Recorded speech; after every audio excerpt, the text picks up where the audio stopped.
Nuestra galaxia, la Vía Láctea, está formada por miles de millones de estrellas ardientes y brillantes. En su periferia resplandece una estrella como cualquier otra, el Sol. Es la única estrella cercana en más de un sentido. Ya ha transcurrido más de la mitad de la vida del Sol y algún día finalmente morirá. Su luz y su calor han permitido que florezca la vida en la Tierra. Pero toda esa luz tiene un lado oscuro. Las fuerzas del Sol son impredecibles. A veces se producen en su superficie explosiones que proyectan su furia interior a grandes distancias en el espacio. Las tormentas solares pueden poner en peligro la Tierra. A pesar de nuestras avanzadas tecnologías, hay poco que podamos hacer para defendernos de la cólera del Sol. Una tormenta solar de la suficiente intensidad puede causar el colapso de nuestras redes eléctricas, de Internet y de los sistemas de navegación. Los aviones no podrán volar y las centrales eléctricas se apagarán. La cuestión no es si ocurrirá, sino cuándo.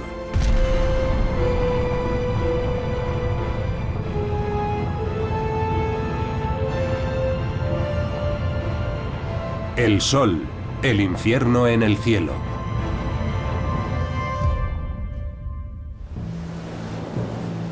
Septiembre de 1859. La goleta Southern Cross lleva 3 meses en el mar navegando rumbo a San Francisco, en la costa oeste de Estados Unidos. Frente a las costas de Chile, el barco se ve atrapado en una tormenta. Las olas sacuden el navío mientras en el cielo se desata el infierno. El cielo se tiñe de rojo sangre en una de las auroras más poderosas jamás vistas. Descargas eléctricas, el llamado fuego de San Telmo, chisporrotean en lo alto de los mástiles y las vergas. A la mañana siguiente, el cielo resplandece como si el mundo entero estuviera en llamas. Cuando el barco llega a San Francisco, la tripulación descubre con sorpresa que las luces se han visto en todo el mundo. En Europa, esta aurora boreal se ve en latitudes tan meridionales como Italia. En las montañas rocosas, la gente se despierta por una luz tan brillante que permite leer un periódico. Pensando que ya es de día, empiezan a preparar el desayuno. Este espectáculo natural se llega a ver incluso en el Caribe. En los territorios septentrionales de Europa y América del Norte, una sobrecarga eléctrica recorre las líneas telegráficas. Las redes de telégrafos, recientemente tendidas, enloquecen. En sus oficinas, las chispas prenden fuego a los rollos de papel.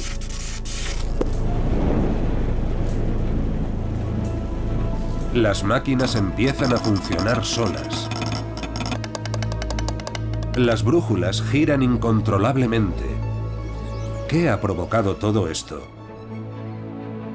En Londres, un joven astrónomo británico resuelve el misterio.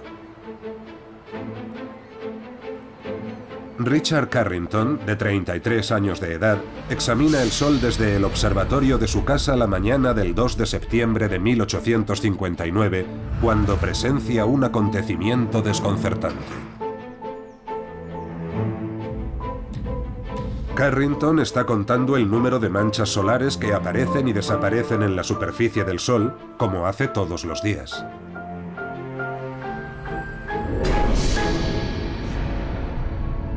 A nosotros nos parecen negras, a pesar de estar extraordinariamente calientes. Ahora sabemos que están más frías que el resto de la superficie del Sol y que las produce el campo magnético solar.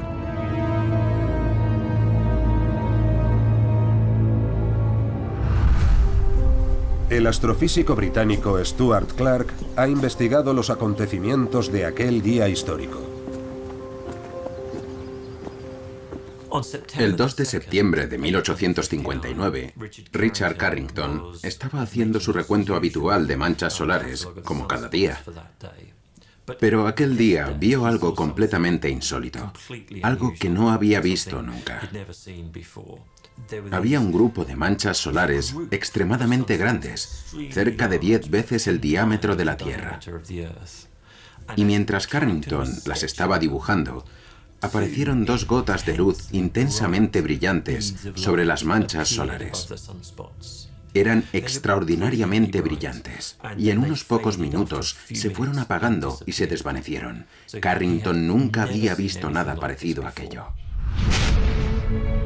Era la primera vez que un humano veía una erupción solar.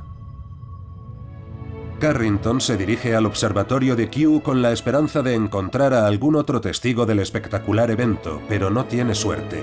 Sin embargo, cuando se dispone a marcharse, el director del observatorio sale en su busca. Y le dice, hay algo que tienes que ver. Porque en Kew había un instrumento magnético. El magnetómetro tenía un espejo, y los rayos de luz se reflejaban en ese espejo e impresionaban una placa fotográfica. Y cuando se revelaron las fotografías del 2 de septiembre, allí, exactamente en el mismo momento en que Carrington había visto la erupción solar, aquellos fogonazos, había un pico. Era como si algo hubiera llegado y hubiera golpeado el campo magnético de la Tierra y lo hubiera hecho resonar como una campana. Además de la luz visible y el calor, una gran cantidad de rayos invisibles viajan desde el Sol a la Tierra. El descubrimiento de las tormentas geomagnéticas solares nos ha ayudado a comprender mejor el mundo. Sin duda, aquello cambió la percepción que teníamos del lugar que ocupamos en el universo. Porque hasta aquel momento se creía que la única fuerza que se comunicaba a través del espacio era la gravedad. Y que la gravedad mantenía a los planetas en sus órbitas y así todo funcionaba muy ordenada y plácidamente. Todo se movía muy despacio. Pero en ese momento nos dimos cuenta de que el Sol genera una energía magnética que puede alcanzar y atacar a nuestro planeta. Hasta la fecha no se ha conocido una tormenta solar de una intensidad comparable a la de 1859. Stuart Clark ha creado un registro detallado de aquellos dramáticos acontecimientos y de los descubrimientos de los reyes del Sol de la época. El descubrimiento de Carrington es considerado la génesis de la astrofísica moderna. Stuart Clark probablemente nunca será testigo de nada parecido.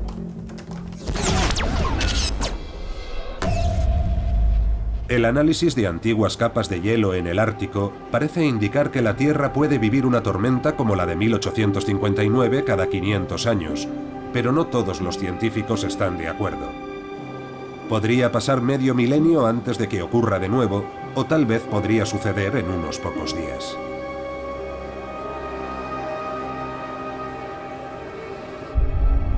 Desde los acontecimientos de 1859, el Sol ha permanecido bajo estrecha vigilancia. Hoy en día, las sondas espaciales recogen datos y actúan como un sistema de alerta temprana. Cuanto más digitalizado e interconectado esté nuestro planeta, mayor será la catástrofe que puede causar una gran tormenta solar.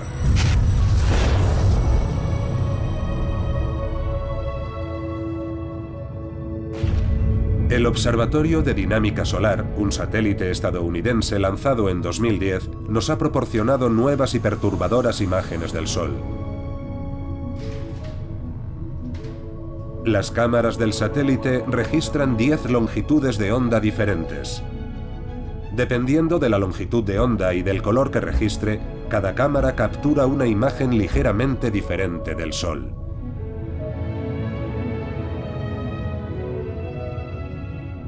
Desde que el Observatorio de Dinámica Solar comenzó a tomar imágenes del Sol en diferentes colores, hemos podido ver su superficie más clara, más nítida y mucho más impresionante.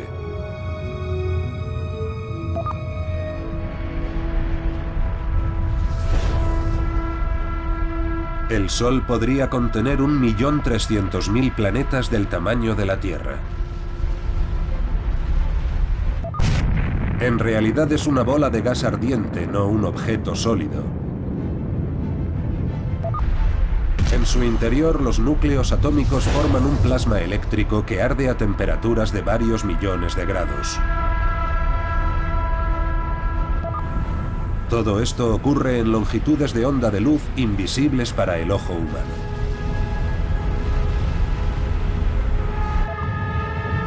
En el infierno de la superficie del Sol aparecen inmensos campos magnéticos que se expanden y contraen con el movimiento del plasma. Esto es lo que produce las manchas y los vientos solares. Las partículas que emite el Sol, el viento solar, se comportan en gran medida como el viento terrestre, en el sentido de que ejercen una presión. Por ello, la primera nave espacial que envió la NASA a Mercurio, una de las misiones Mariner, tenía una especie de aletas que actuaban como pequeñas velas que capturaban el viento solar y contribuían a alinear la nave con el Sol y con el planeta. El viento solar está compuesto por partículas con carga eléctrica que despide el Sol al girar.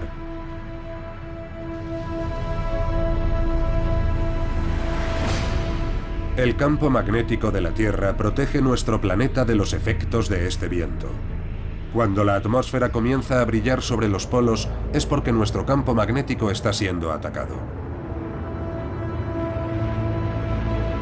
Cuando se producen grandes erupciones, conocidas como eyecciones de masa coronal, el viento solar se convierte en una tormenta.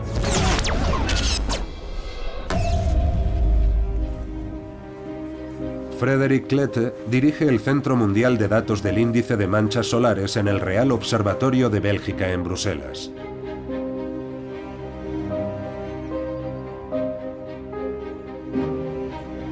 Aquí, los investigadores recopilan datos procedentes de todo el mundo para crear un índice diario de manchas solares. El tamaño de estas manchas es casi increíble. Las más pequeñas son del tamaño de la Tierra. Y en realidad, muchos de estos puntos son aún más grandes. Y los puntos más grandes, es decir, las agrupaciones más grandes, que han generado las tormentas solares más fuertes de las que tenemos constancia, son en general manchas gigantes que podrían contener 10 o 15 planetas como la Tierra en una sola mancha solar. Y cuando te das cuenta de que esas manchas solo son un efecto de unos campos magnéticos gigantes, que son a su vez 1000 veces más potentes que el campo magnético de la Tierra, el que mueve las agujas de nuestras brújulas, te das cuenta de que la potencia de estos campos magnéticos no se puede comparar con nada que exista en la Tierra. Según va girando el Sol, cambia la ubicación de las manchas solares. Estas también aparecen y desaparecen en ciclos que duran unos 11 años. Durante los periodos de actividad solar mínima, pueden pasar meses sin que aparezcan manchas solares visibles. Años más tarde, durante el máximo solar, aparecen cientos de ellas. Desde hace siglos, los telescopios están recopilando información sobre el Sol y su comportamiento. Y cuanto más grande es el telescopio, mayor es su efectividad. El mayor telescopio solar de Europa se encuentra en las Islas Canarias, en medio del Atlántico. El telescopio se llama Gregor en honor al astrónomo y diseñador de telescopios escocés James Gregory. La instalación es un proyecto conjunto de varios institutos de investigación alemanes. Situado en Tenerife, a 2.400 metros sobre el nivel del mar, Gregor forma parte de un conjunto de observatorios dedicados en gran medida al estudio del Sol y su actividad. Gracias a los vientos constantes procedentes del mar, el aire caliente ascendente no afecta a la nitidez de las imágenes tomadas. Gregor, el vecino telescopio de Torre al Vacío y otras instalaciones investigan procesos físicos que se producen en áreas de no más de 50 kilómetros de diámetro.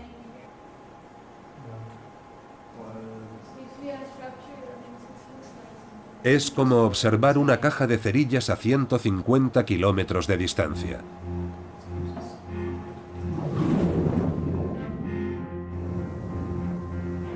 Se estudian tanto las propiedades visibles del Sol como las infrarrojas, además de la capa de gas que nosotros vemos como su superficie. Pero, ¿por qué nos tomamos tantas molestias en la Tierra cuando los telescopios espaciales están mucho más cerca del objeto de las investigaciones? La razón fundamental para hacer desde la Tierra observaciones solares es poder utilizar grandes telescopios. Cuanto más grande es la apertura, se pueden observar estructuras más detalladas, ya que un telescopio se comporta como un cubo de luz. Es decir, que se necesita una gran apertura para capturar muchos fotones. Y esos fotones son necesarios si queremos hacer mediciones muy precisas. Y eso es algo que no se puede hacer desde el espacio. El mayor telescopio solar que hay en órbita tiene un diámetro de 50 centímetros. El telescopio solar más pequeño de Tenerife tiene 70 centímetros, de modo que ya es más grande. Esa es la razón de construir grandes telescopios, aunque también hay buenas razones para tenerlos en el espacio. La atmósfera terrestre bloquea la luz ultravioleta y los rayos X. Para medirlos con precisión, el equipo debe encontrarse en el espacio. Así pues, los científicos combinan los datos que se capturan en el espacio con los que recogen desde la Tierra. La mayor parte de la investigación se centra en las características y el comportamiento de los campos magnéticos del Sol. Estos campos producen pulsos en la superficie y generan las temidas tormentas solares. En Tenerife, los astrónomos elaboran mapas del campo magnético solar. De esta forma pueden contribuir a predecir cuándo y dónde se producirán tormentas solares.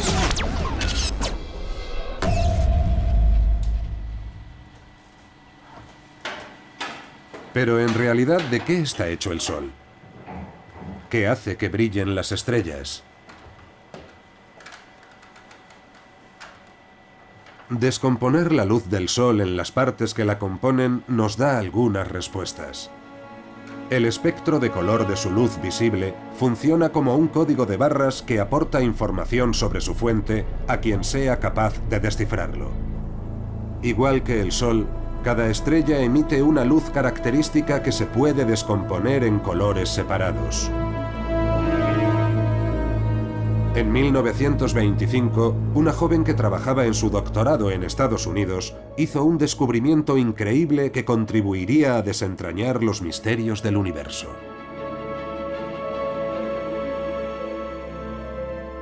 Cecilia Payne es una de las más grandes figuras que ha dado la astrofísica jamás.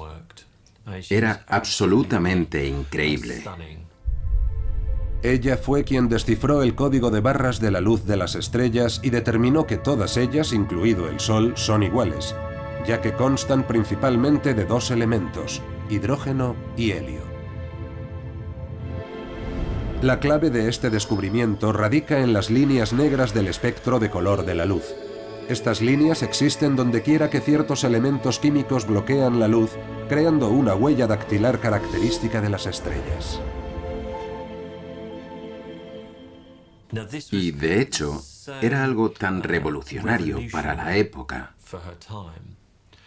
que su supervisor le aconsejó que, al exponer en las conclusiones de su tesis lo que había descubierto, incluyera una nota advirtiendo que podía haber algún error de cálculo en alguna parte.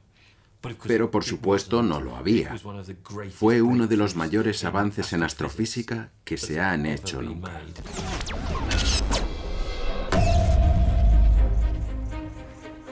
Los descubrimientos de Richard Carrington y Cecilia Payne abrieron una puerta a las estrellas. Y sin embargo, no fue hasta la Segunda Guerra Mundial cuando la investigación sobre el Sol dio un gigantesco salto adelante. La Luftwaffe alemana era consciente de que las erupciones solares masivas podían bloquear las comunicaciones por radio y poner en peligro misiones militares. El Reich alemán hizo grandes inversiones para establecer una red de observatorios solares.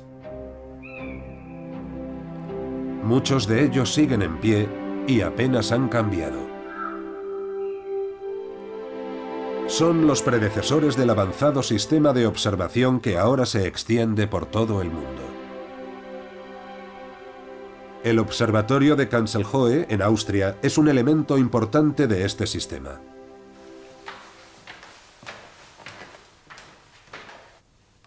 Durante las décadas de 1940 y 1950, el aumento de la actividad solar produjo un gran número de manchas solares. Pero en los últimos 60 años han disminuido. Eso no significa que podamos permitirnos prestar al Sol menos atención. Los telescopios más pequeños repartidos por todo el mundo desempeñan un papel muy importante en el seguimiento de la actividad solar. Si comparamos nuestro telescopio con los telescopios de Tenerife, aquellos tienen una resolución muy alta y siempre están observando pequeñas porciones de la superficie solar. Pero estos telescopios pequeños siempre están observando el disco solar completo. Y esto es importante para saber lo que sucede en el Sol, porque una erupción se puede producir en cualquier parte del disco solar, en un borde o en el centro, y por lo tanto es necesario observar todo el Sol. El telescopio registra 10 imágenes por minuto y las transmite alrededor del mundo en pocos segundos. Mantenemos una guardia constante de observación del Sol, es decir, todos los días, todo el año, siempre que se ve el Sol. Y si se produce alguna fulguración, enviamos una alerta a la Agencia Espacial Europea.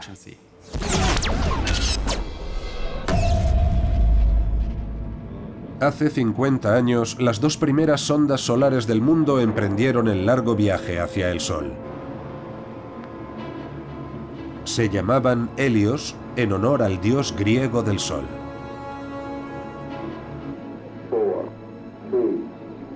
Fue el primer caso de cooperación internacional en el espacio, un proyecto conjunto emprendido por Alemania y Estados Unidos bajo supervisión alemana.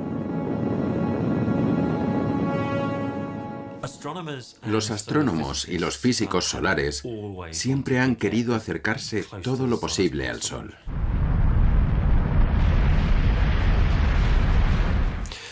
La misión Helios fue especial porque se acercó al Sol todo lo que era posible en aquellos días, pero además se convirtió en el objeto artificial más veloz que había existido. Hasta hace poco, las sondas Helios mantuvieron el récord de la nave espacial más rápida de todos los tiempos. Se sirvieron de la gravedad para alcanzar velocidades de más de 250.000 kilómetros por hora, multiplicando por 6 la velocidad de las naves espaciales Apolo que viajaron a la Luna. El mayor reto era conseguir que las sondas pudieran soportar las altas temperaturas. Los ingenieros idearon soluciones muy ingeniosas. La rotación constante de las sondas a alta velocidad y su diseño harían que cada parte de la cubierta exterior solamente estuviera sometida a la luz solar directa durante fracciones de segundo. Además, la mitad de su superficie estaba cubierta por espejos reflectantes. Unas lamas móviles controlaban la radiación térmica. En el interior de las sondas, un revestimiento sintético proporcionaba un aislamiento similar al de una pared de ladrillo de 15 metros de espesor.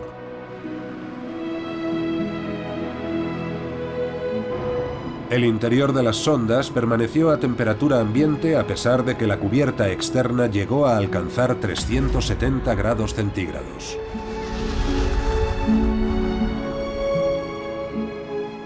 Helios A llegó a estar a 46 millones de kilómetros de la superficie del Sol, aproximadamente a la misma distancia de la estrella que el planeta Mercurio.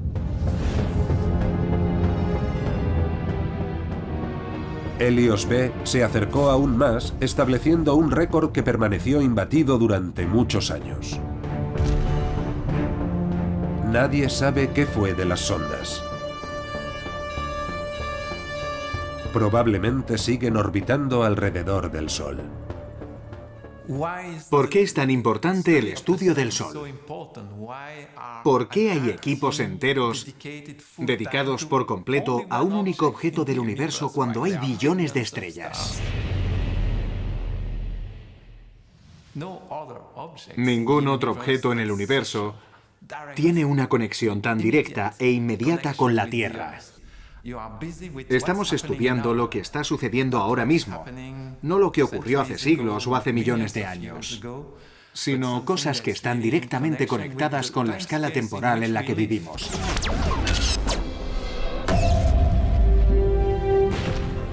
Los logros de las sondas Helios no han podido ser superados hasta hace muy poco. En 2018, Estados Unidos lanzó una nueva misión que se acercará al Sol 7 veces más que Helios. La sonda Solar Parker tendrá que soportar temperaturas de fundición de 1400 grados centígrados. La sonda empleará la asistencia de la gravedad de Venus para cambiar su curso y conseguirá alcanzar velocidades de hasta 700.000 kilómetros por hora a medida que se acerque al Sol.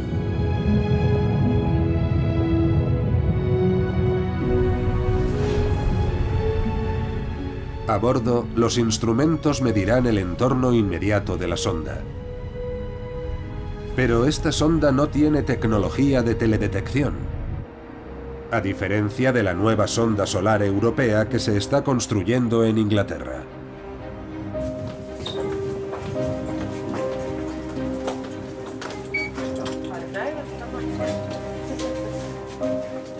Proyectos como el del satélite Solar Orbiter requieren años de planificación y construcción en instalaciones escrupulosamente limpias.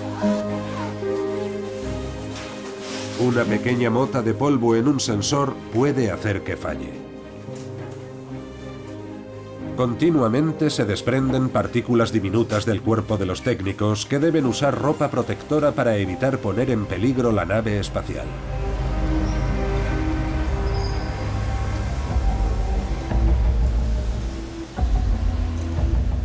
El desarrollo del Solar Orbiter representa una inversión de 500 millones de euros. Enviarlo al espacio costará varios cientos de millones más. Cada día, especialistas de todo el mundo trabajan en la resolución de problemas cruciales. Por ejemplo, cómo montar el escudo térmico.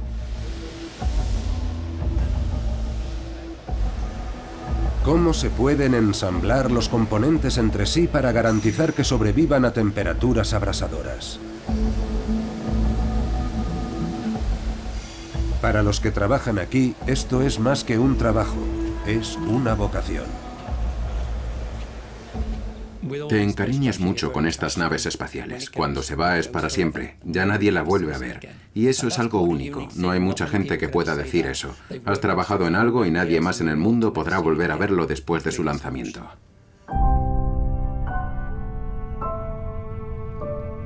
El Solar Orbiter, esperemos, enviará a la Tierra las primeras imágenes de los polos solares.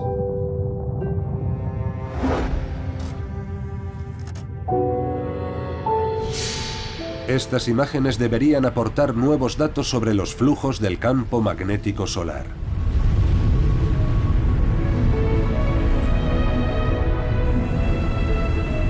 Para cuando la sonda llegue al Sol, habrán transcurrido casi 40 años desde que terminaron las misiones Helios.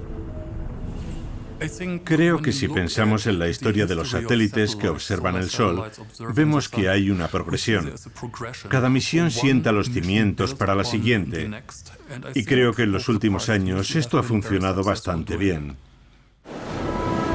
Durante la gran tormenta solar de 1859, Richard Carrington se convirtió en la primera persona que estableció una conexión entre las erupciones solares y las auroras. Desde entonces, se ha convertido en algo comúnmente aceptado que el Sol a veces lanza una descarga repentina de rayos y partículas cargadas de electricidad hacia la Tierra. 50 años después, los científicos descubrieron que también llegaban a nuestro planeta partículas procedentes de estrellas lejanas en el espacio profundo. El físico austríaco Victor Hess recibió el premio Nobel por este sensacional descubrimiento en 1936. Victor Hess era un personaje muy interesante. Era un científico profundamente moderno por el protagonismo que daba a los datos y a la precisión. Pero a la vez todavía conservaba aquel espíritu aventurero del siglo XIX. En 1912, Hess se embarcó sin vacilar en varios ascensos en globo aerostático a miles de metros de altitud y constató que la carga eléctrica del aire aumentaba cuanto más ascendía. La idea era que aquella carga venía del Sol, de modo que esperó a que se produjera un eclipse solar casi total para realizar otro ascenso en globo y repetir el experimento. Esta vez, dado que la Luna estaba bloqueando las partículas procedentes del Sol, Hess pensó que registraría una caída en la radiación. Pero no, la radiación de la atmósfera seguía aumentando cuanto más ascendía, a pesar del eclipse. Entonces quedó absolutamente claro que fuera lo que fuese aquella radiación, venía del espacio profundo. Y esa fue la razón de que bautizaran esta radiación como rayos cósmicos. 100 años después, en 2012, un grupo de astrónomos italianos organizó una expedición para repetir los experimentos de Victor Hess. A grandes altitudes sobre la Tierra, cada clic emitido por el contador Geiger representa una partícula que llega del espacio profundo. En los tiempos de Hess, nadie relacionó esta lluvia cósmica con el viento solar y su impacto en nuestro clima. Esta relación viene determinada por los ciclos solares. Aproximadamente cada 11 años el Sol se vuelve extremadamente activo y produce un gran número de manchas solares, y después se calma de nuevo. Ahora estamos en un momento en el que el Sol tiene un nivel de actividad muy bajo. Eso significa que hay semanas enteras en las que no vemos ninguna mancha solar. Pueden aparecer algunos puntos pequeños, muy pequeños, pero esperamos que esta situación continúe durante los próximos 2 años y que luego aumente otra vez. También parece haber otro tipo de ciclo solar más largo que abarca varias décadas. Si observamos los últimos ciclos solares, podemos ver que en los años 40 y 50 había máximos muy altos. Se podía ver un gran número de manchas solares, pero después este número disminuyó.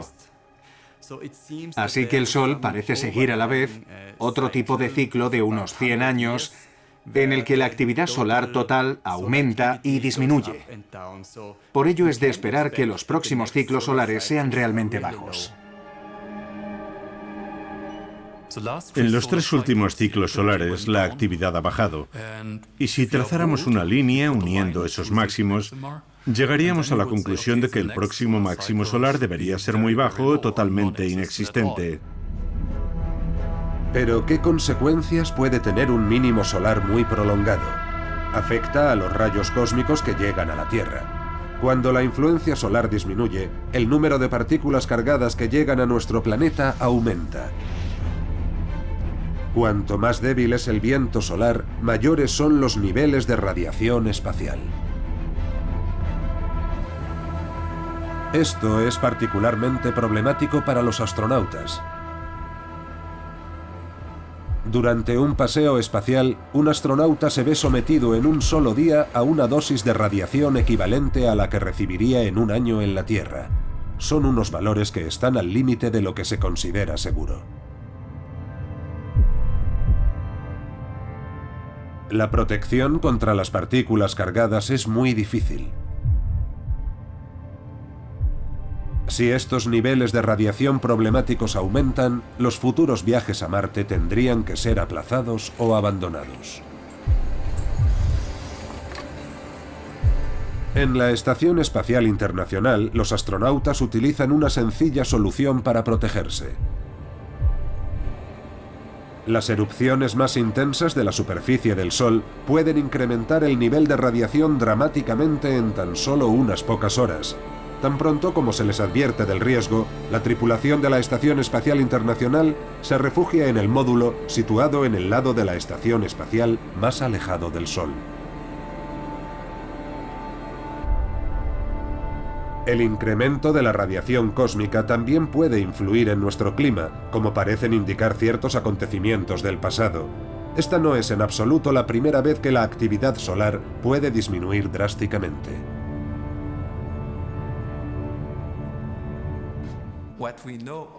Lo que también sabemos es que hubo episodios en un pasado algo más lejano en los que el ciclo se detuvo casi por completo, de manera que durante varias décadas no se observaron manchas solares.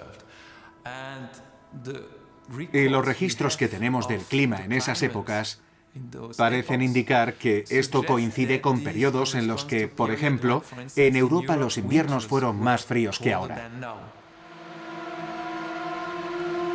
La historia ha documentado 4 épocas con esas características. 2 de ellas se sitúan a finales de la Edad Media, con unos 200 años de diferencia entre sí. La siguiente se produjo durante la época barroca y la última tuvo lugar a principios del siglo XIX. Hay división de opiniones sobre si el Sol fue el único culpable. El descenso de las temperaturas en estas épocas también podría estar relacionado con erupciones volcánicas u otros desastres naturales. Y si el Sol volviera a hacer algo parecido, ahora podríamos saber exactamente cuál es la influencia que ejerce el Sol sobre la Tierra. Dado que actualmente las temperaturas están en ascenso en la Tierra, este es uno de los interrogantes más importantes a los que nos enfrentamos. ¿Qué efecto tiene el Sol sobre el cambio climático? Desde los años 50 la actividad solar ha ido disminuyendo progresivamente. La tendencia es a la baja, esa es una conclusión evidente. Y por otro lado, tenemos este aumento de la temperatura que ha sido constante casi durante todo el periodo, sin tendencias a la baja, así que claramente no coincide con lo que está haciendo ahora el Sol. Lo que indica claramente que la tendencia actual debe tener una causa que no es el Sol. Y por supuesto, últimamente los climatólogos han identificado una causa probable que es la actividad humana. A primera vista, parece que el Sol tiene un impacto reducido en el calentamiento global. Sin embargo, si el Sol se vuelve menos activo, los rayos cósmicos pueden alcanzar más fácilmente la Tierra. La teoría es que las partículas cósmicas aumentarían la condensación de agua y nubes en la atmósfera, obstruyendo la luz del Sol y haciendo descender las temperaturas.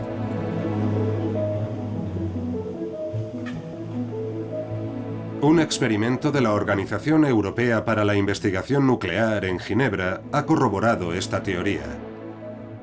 En un tanque de acero se han reproducido las condiciones que se dan en los límites de nuestra atmósfera. La pregunta crucial es, ¿podemos crear nubes en el interior del tanque con partículas cargadas?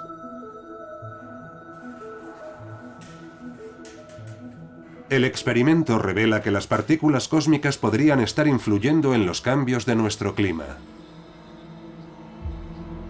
Esto significa que un descenso en la actividad del Sol podría ralentizar el cambio climático en un futuro próximo, aunque nadie lo sabe a ciencia cierta.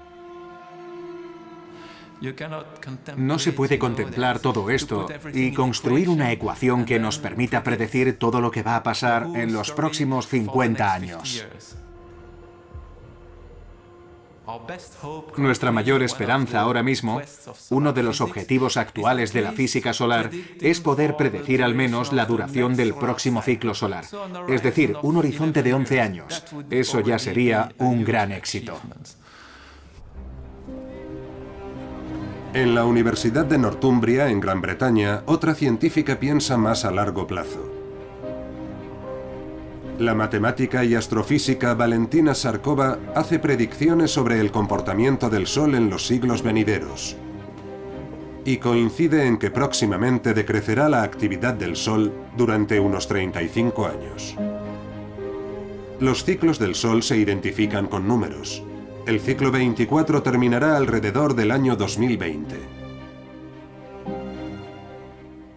Ahora estamos en el mínimo entre los ciclos 24 y 25. El ciclo 25 va a comenzar dentro de un par de años y entonces será cuando empiece el nuevo ciclo de gran mínimo.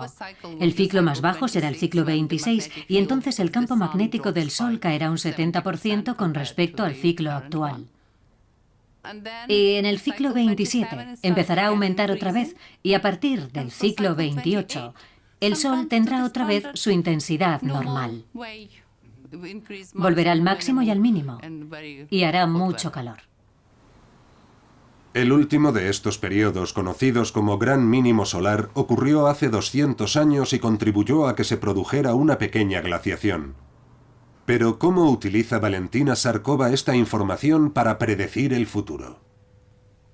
No hay magia. No tiene nada que ver con sacar un conejo de un sombrero.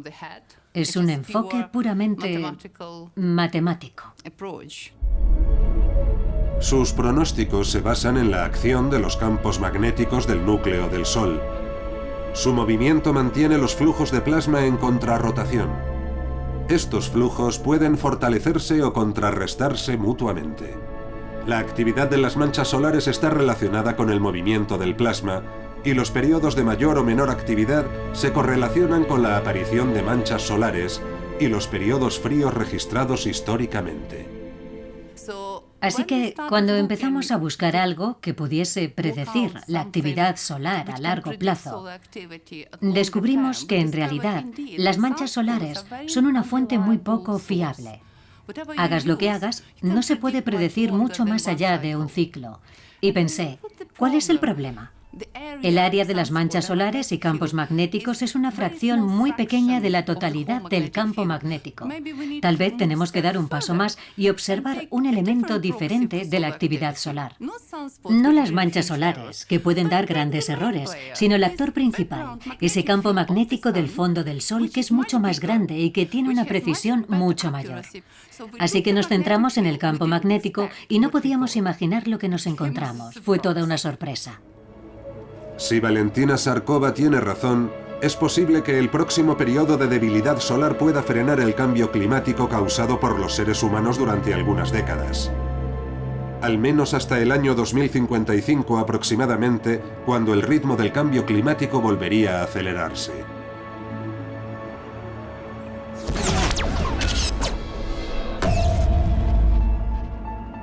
Pero la ausencia de actividad solar no significa en absoluto que vayamos a estar a salvo de los efectos de las tormentas solares. El Sol suele comportarse de forma imprevisible durante las fases de inactividad o de transición. La precisión de los informes meteorológicos espaciales sigue siendo esencial.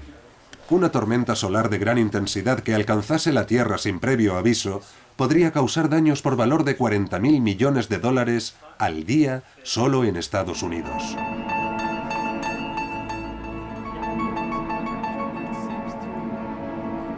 La mayoría de los expertos en el estudio del Sol, tanto aquí en Bruselas como en el resto del mundo, recuerdan los eventos de Halloween de 2003, cuando la Tierra evitó por poco la catástrofe. El 29 de octubre el cielo de California se tiñe de color rojo sangre. El día 31, el resplandor se ve en Europa Central, como vemos aquí, sobre los edificios de las Naciones Unidas en Viena, Austria. Las tormentas de Halloween de 2003 fueron realmente espectaculares durante un periodo de 2 semanas. Había 2 enormes grupos de manchas solares que producían erupciones solares casi a diario. Las nubes magnéticas y las nubes de partículas que emitían llegaban una detrás de otra. Y algunas incluso se solapaban y se fundían con las anteriores antes de llegar a la Tierra, amplificando sus efectos. En Malmö, Suecia, se interrumpe el suministro eléctrico. Los científicos, sin embargo, están entusiasmados. Ahí está. La primera es enorme. Es tan grande como Júpiter. Y ahí hay otra. Y aquí también se está formando algo. La tormenta tarda 19 horas en llegar a la Tierra. Suecia nunca había experimentado una perturbación de este nivel, pero el país tampoco había tenido nunca una red eléctrica tan extensa. Esos mismos días, el cineasta Ed Harriman está filmando un documental sobre la guerra de Irak. El smog de Bagdad filtra los rayos del sol poniente, haciendo que los gigantescos puntos de sol sean visibles a simple vista por primera vez en la historia. En todos los observatorios solares recibimos llamadas de los medios de comunicación solicitando entrevistas y preguntándonos qué era lo que estaba pasando realmente. El tráfico aéreo comienza a experimentar dificultades. El 28 de octubre, la Administración Federal de Aviación de Estados Unidos advierte que los pasajeros y las tripulaciones de aviones que cruzan el Atlántico están expuestos a niveles de radiación más altos de lo habitual. Los vuelos son desviados a rutas más meridionales y altitudes inferiores. En el espacio, se pierde el contacto con un satélite japonés de observación terrestre de $600 millones. Alrededor de la mitad de las naves y satélites de la NASA registraron averías de uno u otro tipo, la mayoría de poca importancia, pero fueron fallos que interfirieron en su funcionamiento normal. El 4 de noviembre se produce la mayor erupción solar de la era moderna visible desde la Tierra. Sorprendentemente, no afecta al planeta. Fue realmente una actividad de alta intensidad y la explosión final fue, suponemos, la mayor de todas estas fulguraciones. Pero se produjo en uno de los grupos de manchas justo cuando estaba desapareciendo por el borde oeste. Y por lo tanto, no estaba directamente alineada con la Tierra. Así que la mayor fulguración no llegó a afectarnos directamente.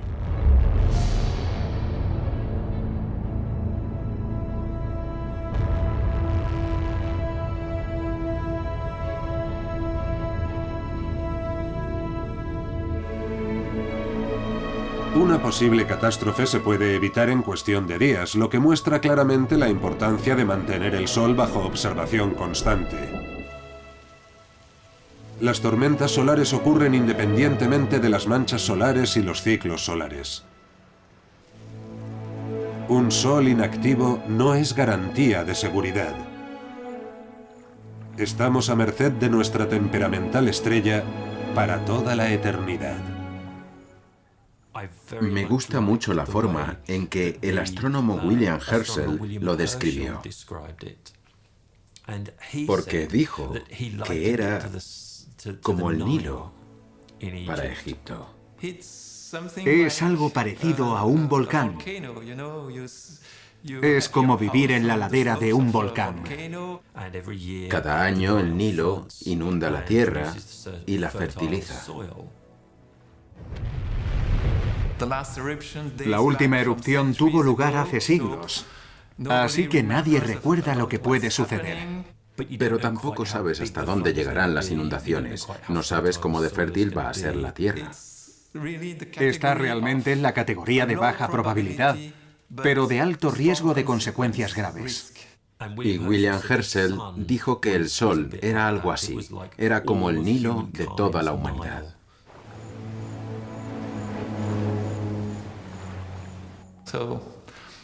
De modo que es como un volcán que entra en erupción cada 500 años, o algo parecido.